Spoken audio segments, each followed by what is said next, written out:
Welcome to How to Talk to Kids About Anything with Dr. Robyn Silverman, a podcast loaded with practical tips, powerful scripts, personal stories, and simple steps to make even the toughest conversations easier. So get ready to get the information you need to make the impact you want from someone you trust, your friend, parenting expert, Dr. Robyn Silverman.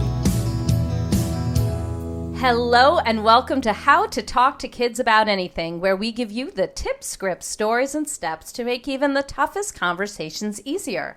I'm so honored to be your host, Dr. Robyn Silverman, child and teen development specialist, author and speaker, and most importantly, parent of two great kids who give me the opportunity to love, learn, and grow every single day, whether I want to or not. Believe me, I get it. It's not always easy, but we're in this together, and we have some wonderful people helping us along the way.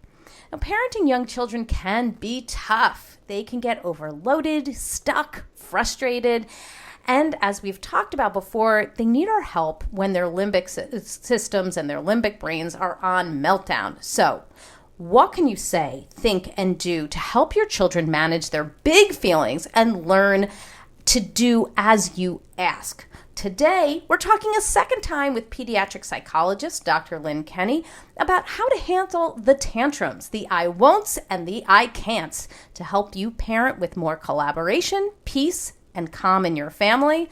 And teachers, listen in as well, because there are great strategies for you too. Pediatric psychologist Dr. Lynne Kenney has a PsyD and is an international educator and author of 5 books on improving executive functions and social emotional learning in children ages 3 to 12. Currently, Dr. Kenney is preparing for a 20-city international tour to bring 2 to 3 minute classroom cognitive physical activities that engage attention, memory, cognitive flexibility, and self-regulation worldwide. And they are awesome. Learn about it at #TheKineticClassroom at www.lynnekenney.com. I'm so excited about this podcast episode, as the previous one that I did with Dr. Lynne Kenney is almost a must listen for any parent. It's focused on calming down strategies when big feelings overtake our children. Her partner, Wendy Young, also did a podcast with us on big feelings and anger, and both of these podcast episodes have been highly shared and extremely popular, and for good reason. You really do walk away with a roadmap of what to do and what to say during these challenging times with young children. So let's get right into this week's episode on tempers and tantrums with Dr. Lynne Kenney. Welcome to How to Talk to Kids About Anything. Oh, it's great to talk with you today, Dr. Robyn. Well, I'm thrilled to have you here. I know that I have a lot of listeners who found out I was interviewing you a second time, actually wrote in questions, which I handpicked for today. And I know that a lot of people are extremely excited to hear your answers to their questions and whatever else you say, because they hang on your words. You really provide such a good service to parents of young children. So thank you for being here. My honor. So before we jump into this topic on tempers and tantrums, can you tell us a little bit about why this topic is something that you found interesting or important or necessary to discuss in today's world? Well, I think that most parents and teachers interact with kids who experience feelings overload. Mm-hmm. You know, I've got a daughter who has very, very strong feelings. She's now 19 years of age. And many of these strategies I've used with her, and she slowly has even used them with others. I mean, she's actually quite good with her friends. Wow. Then we have our grandchildren and the students in our classrooms. People get overwhelmed, they get overloaded. Sometimes we parents or teachers say things we didn't really mean to say. And so understanding how the brain works and what you can say, think, and do really helps. Well, this is going to be great. So you mentioned feelings overload. So what is it? What do we need to know? Well, I think that as human beings, every day we're facing these task demands, right? We have to get up. We've got to make our bed. We've got to get off to school. We've got to go to work. And for every task demand, there are certain executive function skill sets that you need in order to meet the requirements of everyday life. And they might be attention or memory or cognitive flexibility or self-regulation, a big one, right? And what happens in life is that if you're faced with a task that exceeds your current skill sets, like in the moment, truly, like if you haven't eaten breakfast or you didn't sleep or you had a fight with somebody in your family, basically that moment you don't have the skill sets in order to do what you need to do, and that puts us into a stress response, leading us to be overwhelmed and overloaded by our feelings. So the feelings overload is what leads those children to have the tantrums in the first place. Is that what you're saying? Exactly. Yeah, I would say that what really leads them to have the tantrum is that they're being asked to do, or they need to do something that they don't have the skills for. And because they can't talk about it, negotiate about it, find a new way, their limbic brain starts to fire on all cylinders and they lose it. So tell me a little bit more, if we can be specific. If a child can't get what they want, then what happens in their system that leads to the actual tantrum? Okay, great question. So, in very simple terms, very, very simple, because the brain's complex, you've got 3 different centers that we focus on, right? You've got the cerebellum, which we call Boots, and then you've got the limbic system, which we call the caveman, and then you've got the frontal lobe and the prefrontal cortex, which we call the thinker. And in children 0 to 5, their limbic area, the area of their brain that evaluates, am I safe, vulnerable, or dangerous? Should I be frightened? Am I threatened in this moment?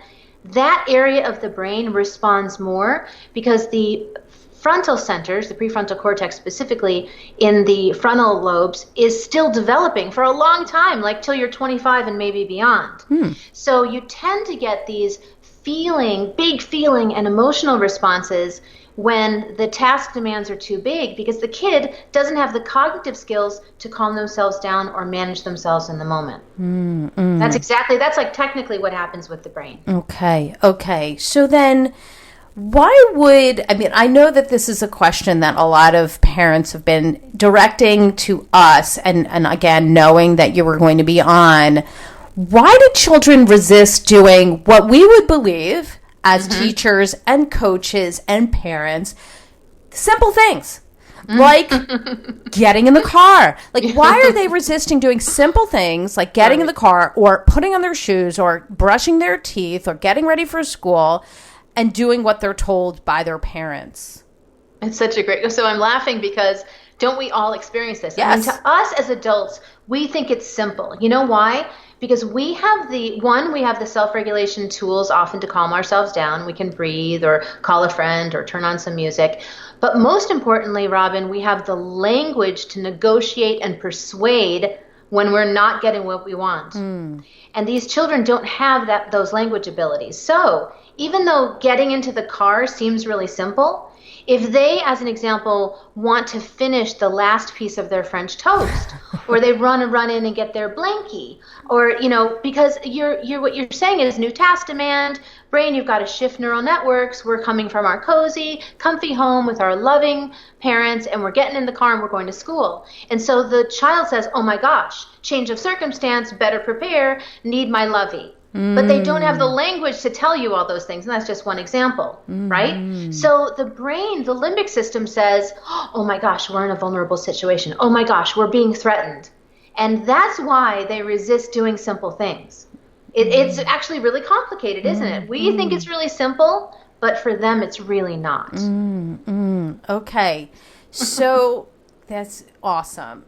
So I'm going to press a little bit more. I mean, I was going to ask you this a little bit later, but I really want to know, and I know people are probably hanging like going, okay. So right. I'm in the situation, and the child won't get in the car, and I am, I see, okay, so French toast is on the table, okay, they want their lovey, whatever, but what am I doing in this situation? They won't get in their car. They don't have the language. I don't even know what's going on. Right. So now what's the next step? Okay, well, I want to tell you the problem with the standard response. The standard response is we prepare them, right? Hey, Jonathan, finish your last piece. Yes. You finish up your French toast or go get your lovey because we're heading out to school. Which seems really responsible.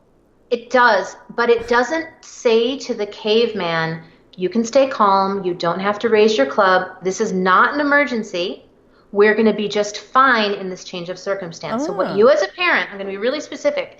What you as a parent, in my humble opinion, need to do is you've got to use the thinker to calm the caveman so that everybody can push out into the car and get to school easily. And the fastest way to do that is to engage the vagal system in the body. So if I've got a kid and I've got to move them from the kitchen table to school, I'll start to sing a song, we're going to school, we're going to school. Ain't that cool? What do we need to do in order to go to school? And I know some parents are like, well, I don't know how to sing. I don't know how to sing either, but I do want to get to school. And I want to get, like, in my life, I had to take my kid in whatever she was wearing. You know, she's been to school plenty of times in PJs because, the key was to get her there, right? So you basically use singing, swaying, swaddling, swinging to bridge the transition. Now, with the resistant child, let's say you get them to the door and their brain starts to go, school, no, all these test demands, I don't want to do it. My best friend's not going to be there today, it's going to be horrible. What you do at the threshold is you say, we're stepping in, we're stepping out, something like that. We're stepping in, we're stepping out. When will we go to the car? You decide. Are we going to go now? We're stepping in, we're stepping out. Will it be right now? And you get them to push the, okay, we're moving forward button. And then once you get to the car, I would definitely try to get them to swing or sway. So let's say they're holding their lovey, or if it's an older kid, they're holding their sports ball. Then you're saying, we put it right, we put it left. Okay, your turn, you tell me, we put it right, we turn it left. So you're getting them to physically move in their car seat so that you're still engaging the vagal system as they're slowly moving away from the house, seeing all of their comfort and security go through the back window. I mean, so good.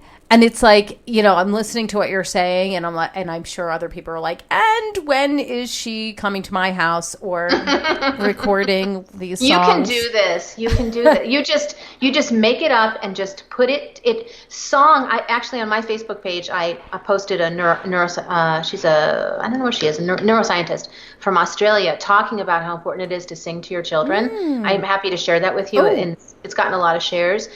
Singing is magic, and it doesn't matter. You don't have to carry a tune. What you're doing is you're relying on what the brain knows well, and that is rhythm, tempo, and timing in order to keep the caveman calm so the thinker can get the body to do what it needs to do. I love all of that, the rhythm, tempo, and timing. And it does say, you really don't need, your a beautiful tone of voice. You're going for something else.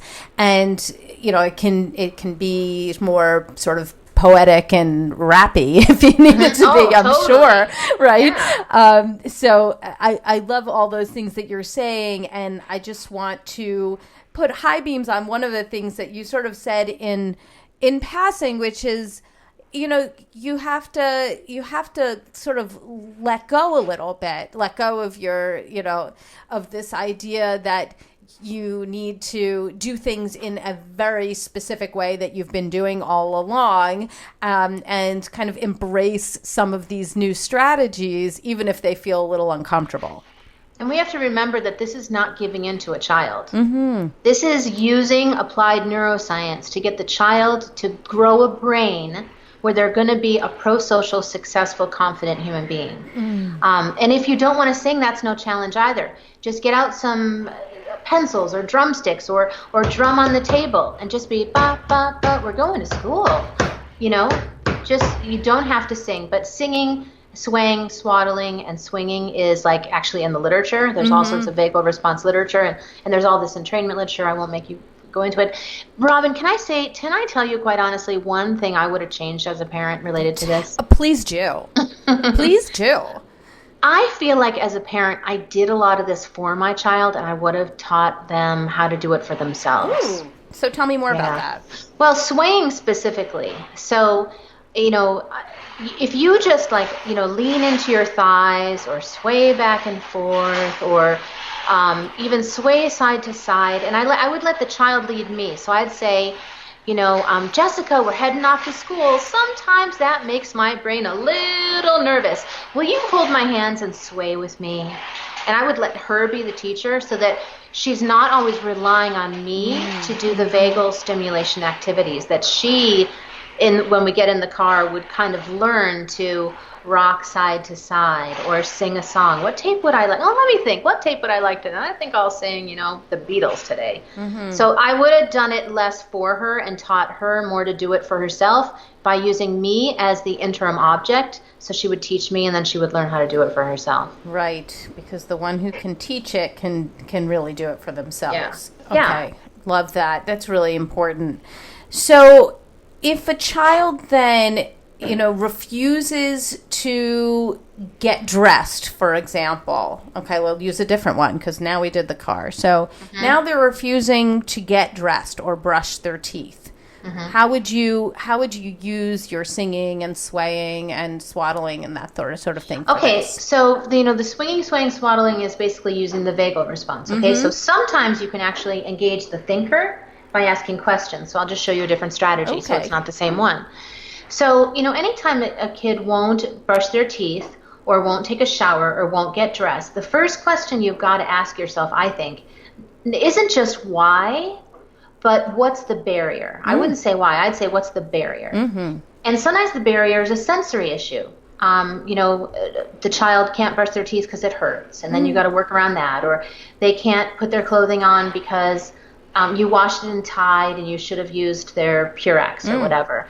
So you got to say, am I putting a barrier in the way that the brain is over-responding to? Because if I am, I need to take that barrier away.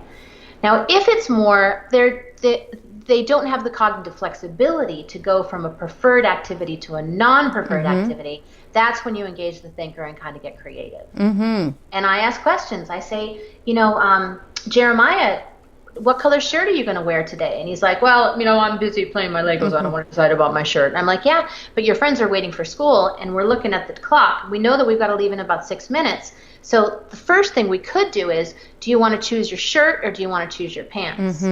I would start asking him questions that are moving him in the right direction. What I wouldn't do is say, what's wrong with you? We've been here before. I wouldn't do any of the no contempt, no shaming, no blaming, because that just puts them in defensive brain. Right. You want to keep them out of the stress response, Dr. Robyn. You want to keep them moving forward, because also what you're doing is you're building a skill today that they're going to be able to use tomorrow.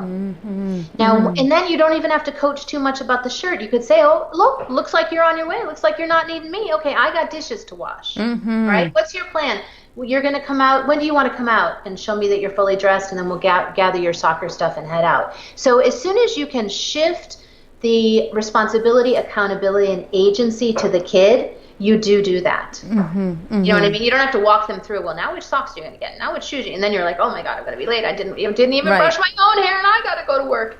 You just are coaxing. It's this yellow brick road of development, and you're just pushing them onto the next brick. And once they're standing on the next brick and doing what they need to do, you're like, awesome sauce. Mommy's got lots of things to take care of too. While you're doing your work, I'm doing my work. Meet you in the kitchen in 2 minutes. So you're not looking to micromanage your child, clearly. No, you're trying to nudge them.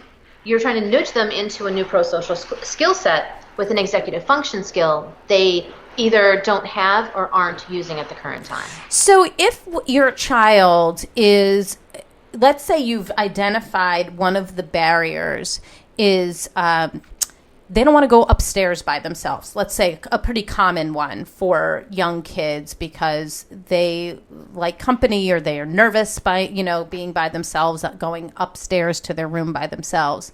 Do you then give in that way and sort of go up with your child to move things along? Or do you press them and say, like, you can do this. You've done this before. So why not now? Like, what are you supposed to do when you already know they can do something and they're not doing it?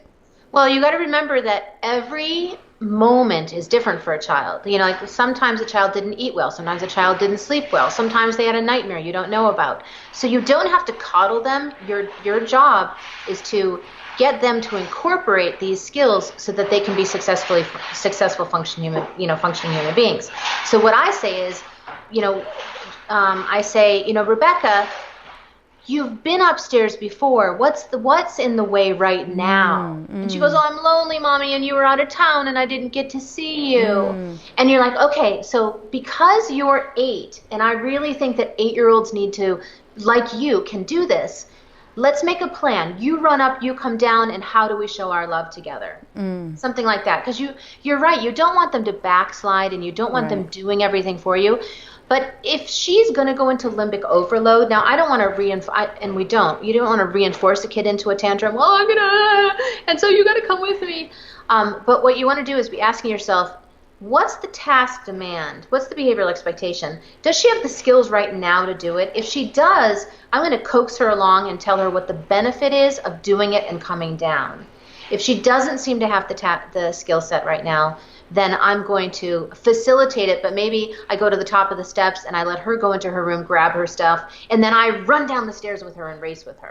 Because you want to engage the cerebellum and the motor centers of the brain a lot because it helps with alerting, and I probably would do that. I would turn it into a little bit of a game like that. I wouldn't reward her. I wouldn't promise her things. I would probably problem solve with her. Get them to start thinking what's in the way. Right. Exactly. Okay. I like all of that. And I think it's important because these are just typical things that, happen on a daily basis in people's houses, and I mean, how many times do our children, say to us something like, can you tie my shoe for me today? When we're like, but you've been tying your shoes all summer, or, remember, like, we were so excited when you were able to, dress yourself, and I don't need to pick out your clothes anymore. So another sentence as the kids are getting older is, I could do that for you, but is that the helpful thing for me to do? I could do that for you, and I love you. But my job as a parent isn't just to do things for you, it's to put the skills inside of you. And since we know you already have that skill, do you want to pull it out of your pocket and use it? Maybe this is a good time. And also, Dr. Robyn, you know this from parenting your own children. When children do that, they're not looking to be manipulative. They're just looking for love. Yes. So I'll often say, you get the task done and then let's do our loving. You get the task done and let's go play the drums. You get the task done and let's go kick the soccer ball, or even just sing or jump or hop on the way to the car. So just if you promise them the love and they're trying to build attachment and connection, but they're doing it in a slightly regressive way. Right. So encourage them to get the skill done, and then you'll move on to the good stuff. Right. I mean, sometimes my son will say things like, I haven't seen you all day, and I want you to come with me, or I just want to spend time with you. And I'm thinking to myself, I really don't want to feed this anxiety monster that's currently holding your hand and telling you you can't go upstairs by yourself, or go downstairs by yourself, in the basement, where all scary things apparently must lurk because there are bugs there or something. I mean, you're quite competent, so I'm not really speaking to you about this, but if your child says, I haven't seen you all day and I'm wanting to spend time with you, therefore I want you to come upstairs with me, you say, hey, man, you're 9. What do 9-year-olds do with their moms? And he's like, well, they kick soccer balls and they do that. And you're like, okay, I'm changing into my bathing suit. Right.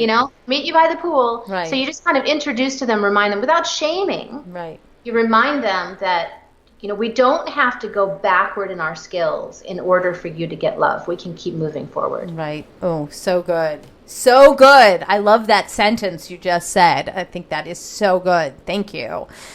So I, as I told you, had like a couple of people to send some questions my way because they knew that you were going to be talking to us today.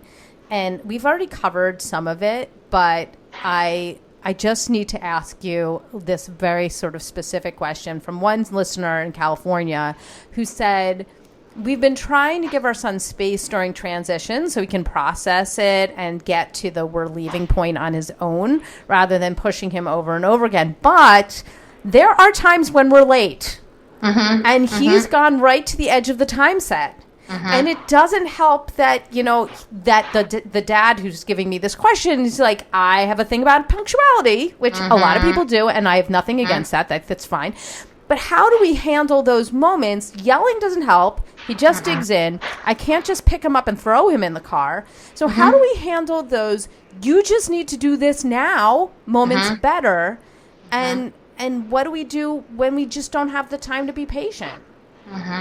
So I think there's two pieces to that. I think that one piece is What if you're leading up to the go time? What should you do then? Like, it's not actually on the point, but you've got to be, because there is a little preparation. Like, as an example, if you're leading up to go time and the kid, what happens is if you send a kid to grab a skill set that he doesn't possess, it's not there for him to grab.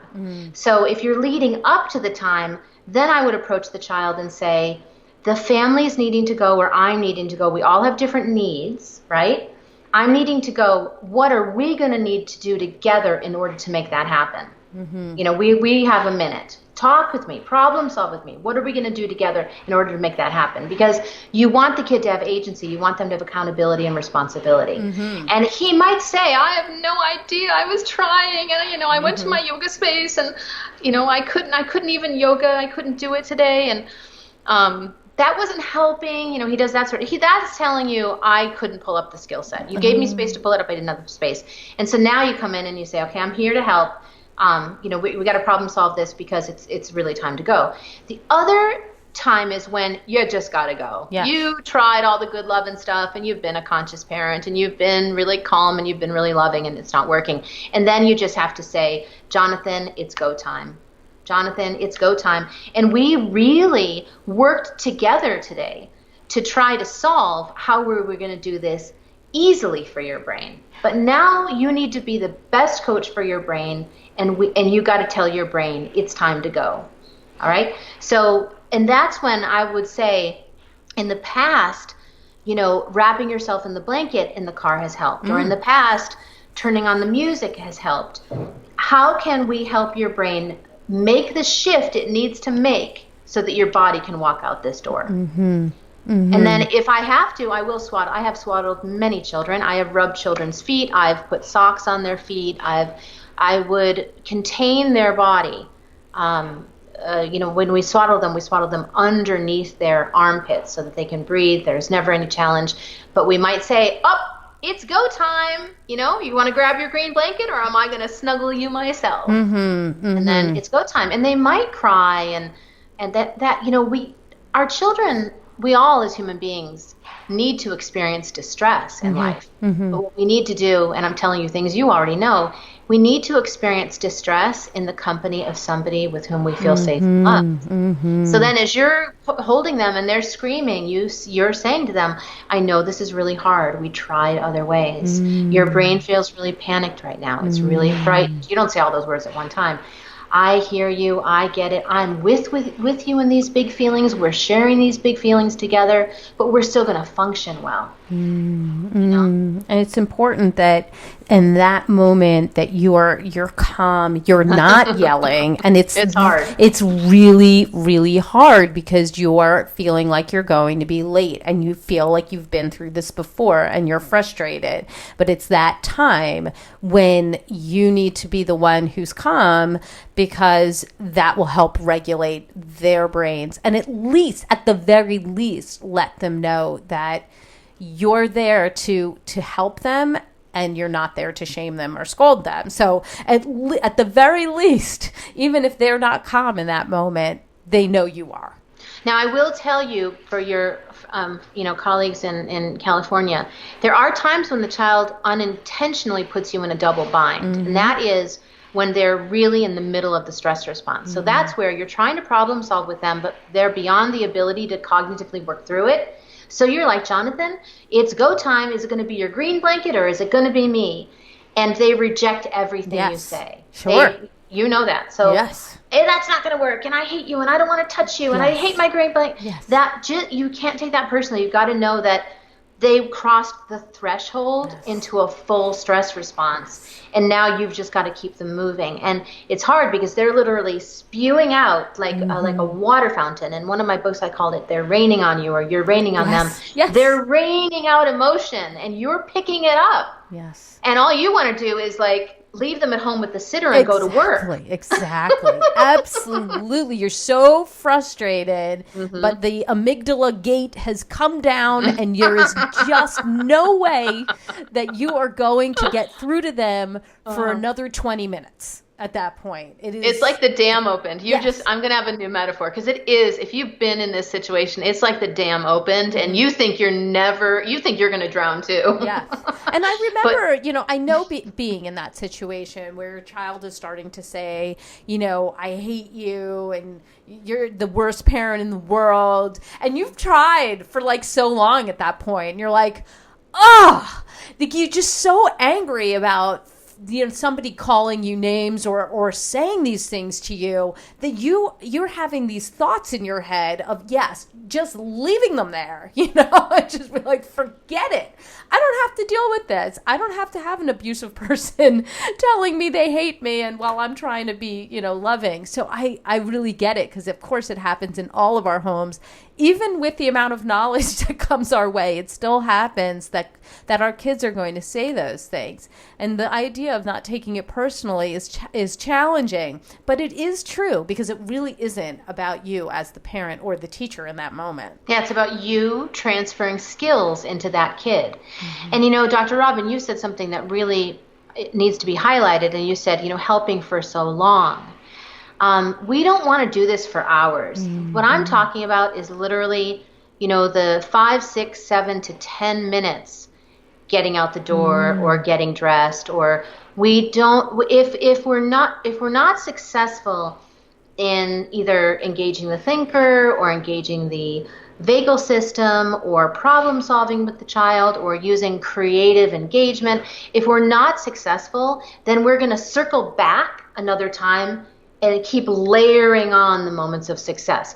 If we don't spoil the moment and ruin it and freak out because, I did what Dr. Lynne was telling me and it didn't work, and so now I'm just going to tell you, I won't tell you what I heard the other day. Yeah. I'm going to change the sentence. It was really bad, and I was like, oh no, don't say that to your child.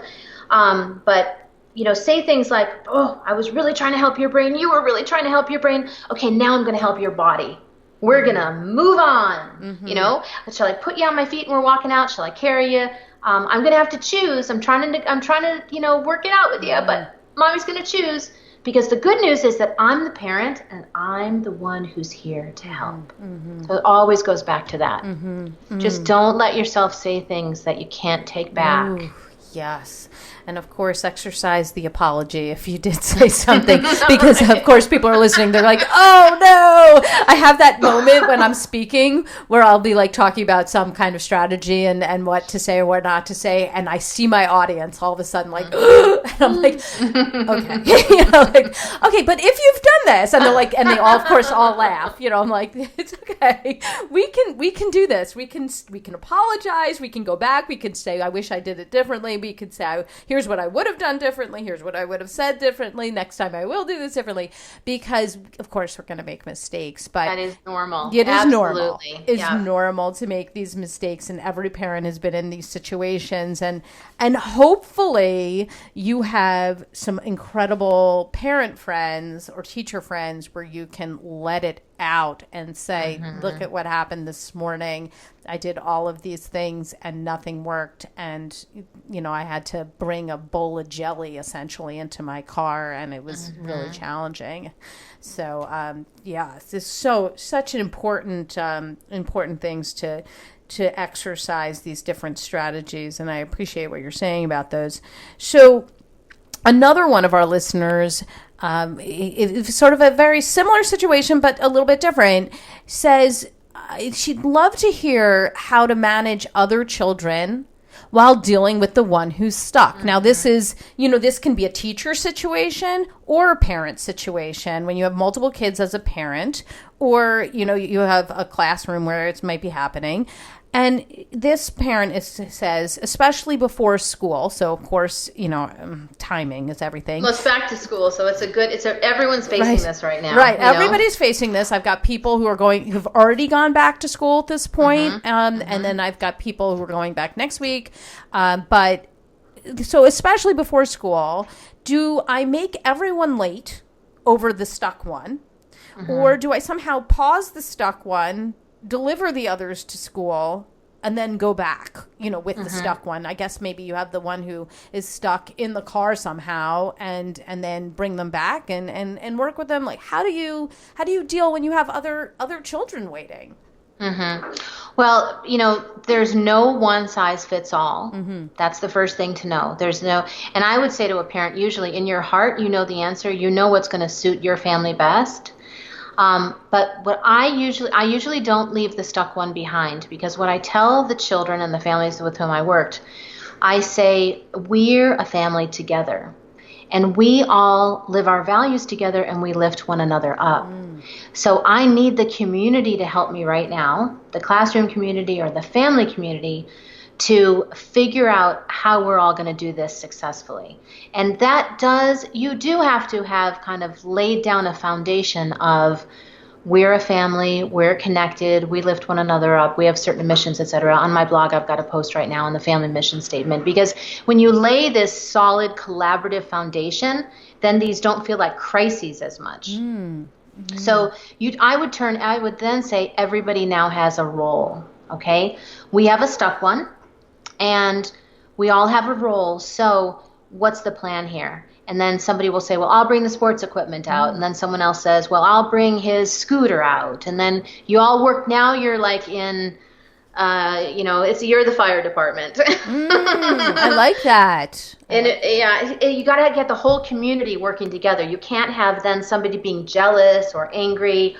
Oh, he always gets the attention and I never get the attention. And it's got to be, all right, here we are. Circle the fire engines.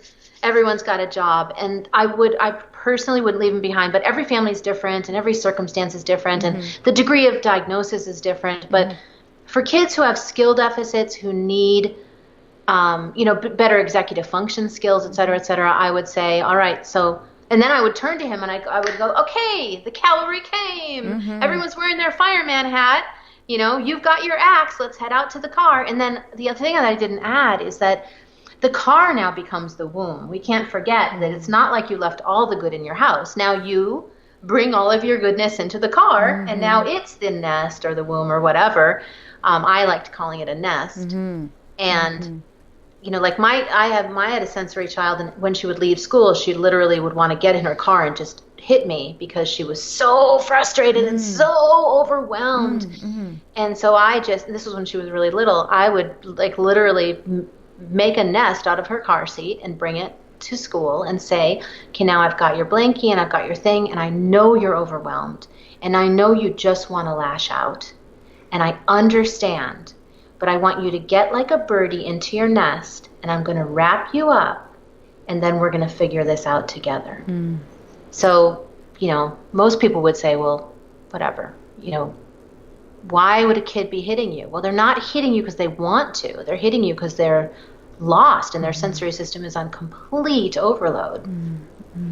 I'm so comforted by what you're saying right now. Just this idea of putting a child in sort of that cocoon, that nest where they feel so safe and loved and warm.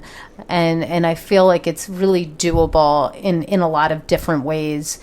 So I like that. And I also really like the idea of making the car the nest, because I know as a parent, when you're getting frustrated and then that child is, had such struggles getting into the car, that by the time the child gets into the car, you're overloaded, you're frustrated, and then you start getting, you start saying things that you may not mean, or you may not say anything at all, right? Because you're so frustrated that you're just grunting at that point. You're just angry. So to understand that then you need to push forward and kind of make that safe place, that warm place. Well, certainly if that's the case, then the child will be more calm in the car, but they may also be more willing to get into it at a later date. I think what you're saying is brilliant, and it really brings me to an aha I had as a psychologist after seeing families for over 25 years. And that was, in the beginning, I bought into, well, let's develop a strategy, let's develop a tool. And now I look at it really differently. I think, what's the end game? And my end game is to raise a child with a well-connected brain and body so that they can be a caring, conscientious, compassionate, happy human being. So every time you're doing one of these little things, you're not just using a strategy, or maybe some parents would say you're giving in. You're basically trying to build the neural highways in the brain so you can get more parts of the brain and body connected, so the kid can be what my friend Nacho Armani calls a whole molecule. And that's what shifted everything for me. Yeah, that end game is really important. The end game isn't getting to school or getting in the car or having them clean up the mess. It's really about becoming that whole human, and then a good human, that adult that you would hope that they become eventually. And I think that's a really important shift. And of course, only comes when you've been through it all, which you have. You have successful kids, and now a grandparent, and you've done so much wonderful professional work in this area that you've seen it all, and it's great to be able to get those aha moments along the way. It really does show that we're always learning. And if everybody could just take away from this whatever suits them, because everyone's experience is different. Everybody's child is different. You've got to fill your toolkit with what works for you.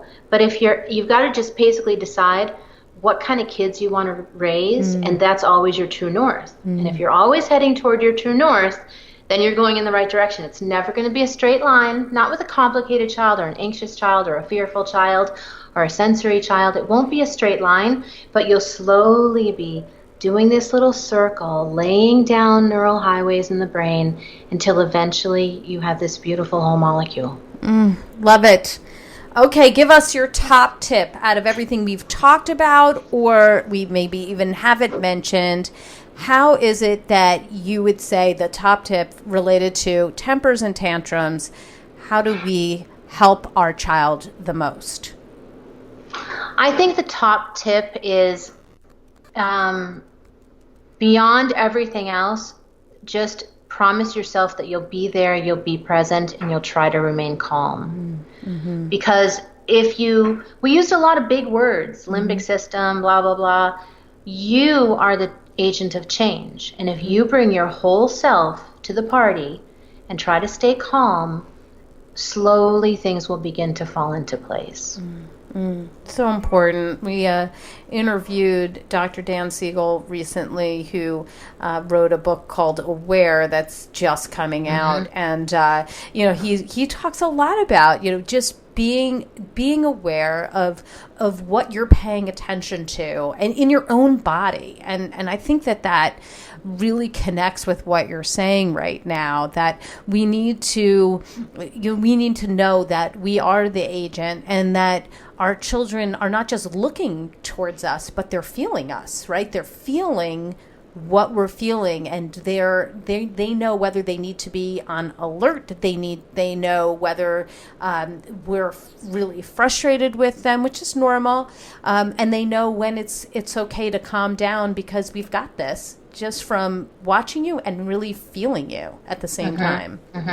Yeah. Another important ending point is that you've got to, if you're a full-time working parent or a teacher and you've got to get out of your house early, you've got to do a lot of preparation the day before, because you just said the key.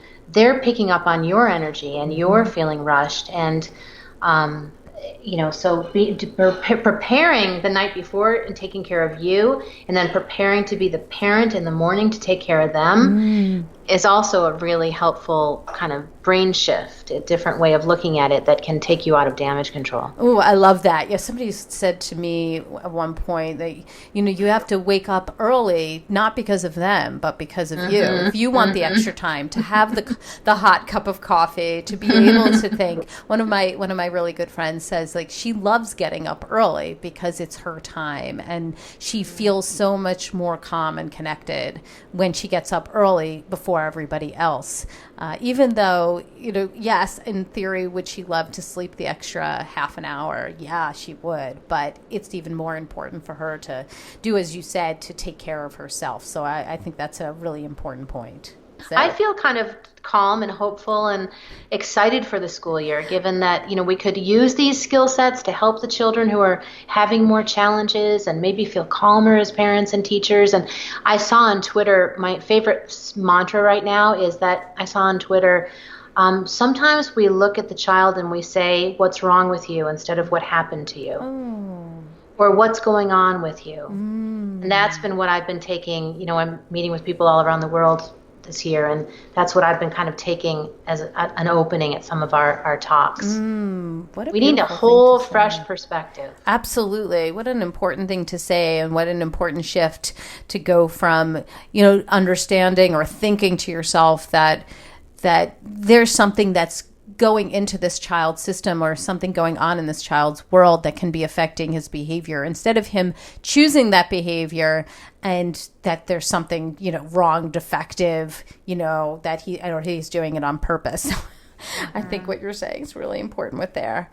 Give me the resource of the week. Where can people get more information about you and your awesome strategies and the things that you're doing right now? Well, you're welcome to come to my website, LynneKenney.com. I'm posting a lot on my Facebook page right now because I'm curating research and preparing for a bunch of talks. That's just Dr. Lynne Kenney. And I really look forward. It's just a joy to talk with you, and it's going to be an exciting, beautiful back to school. And I hope that we provided some helpful strategies today. I think you did. I think they're all fabulous, and I know that people are going to be asking more and more. I can't wait to have you on again. I think every time that you're on, I feel like we all learn something. So thank you so much. My joy. Have a beautiful, beautiful day. Thank you. Well, I've got my takeaways, and sweet friends, I know you have yours. Let's discuss them. Come up on Facebook. Let's go to the Dr. Robyn Silverman page, and absolutely go to Dr. Lynne Kenney's page, because she always has so many interesting things up there. Let's chat about this, drrobynsilverman.com or twitter.com/drrobyn. I'm also on Instagram. You can check me out there. I'll have memes up of all these great things that Dr. Lynne said, and she did say so many great things that I want to put on memes so you can share them so readily. If you love this podcast like I did, I hope you'll go up to iTunes and rate and review it, because these are some outstanding and really hands-on solutions that all of us could use and learn from. So I hope you will share it and love it and talk about it and rate it. That's all the time we have for today, my fellow parents, leaders, and educators. Thank you so much for tuning in to How to Talk to Kids About Anything. For more information on books, articles, speaking engagements, or curriculum, please visit drrobynsilverman.com. So many great podcasts up there, show notes up there as well. All the links that Dr. Lynne talked about will also be in those show notes. I look forward to weathering the storms and enjoying the sunny side of life together.